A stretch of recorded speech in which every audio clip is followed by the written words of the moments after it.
শুরু হয়েছে পবিত্র হজ যাত্রা।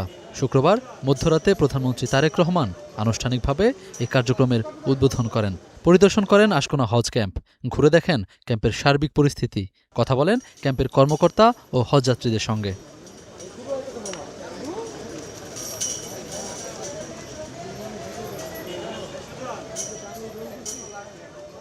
এরপর প্রথম ফ্লাইটের যাত্রীদের সাক্ষাতে হজরত শাহজালাল আন্তর্জাতিক বিমানবন্দরে যান প্রধানমন্ত্রী। বিমানে হজযাত্রীদের খোঁজ খবর নেন তিনি।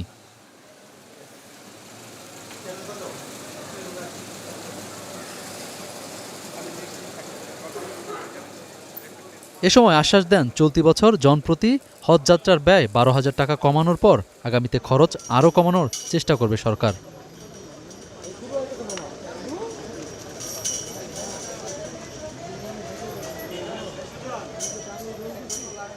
পরে ধর্মমন্ত্রী জানান, হজযাত্রা নির্বিঘ্ন করতে সর্বাত্মক চেষ্টা করছে সরকার, কোনো ধরনের অনিয়ম মেনে নেওয়া হবে না।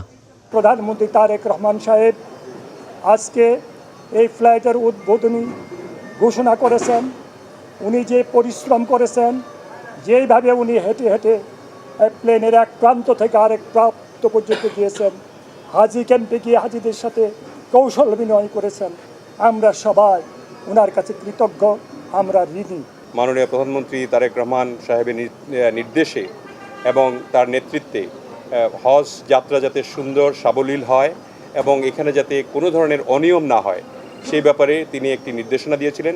আগামীবার হজ যাত্রা আরও সুন্দর হবে, সাবলীল হবে এবং হাজিরা আর এই বিগত দিনের মতো এই কষ্টে পড়বে না, এটা আমরা আশা রাখছি।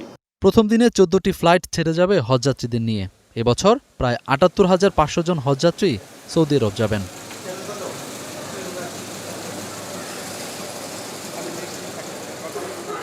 আহমেদ রবি, স্টার নিউজ, ঢাকা।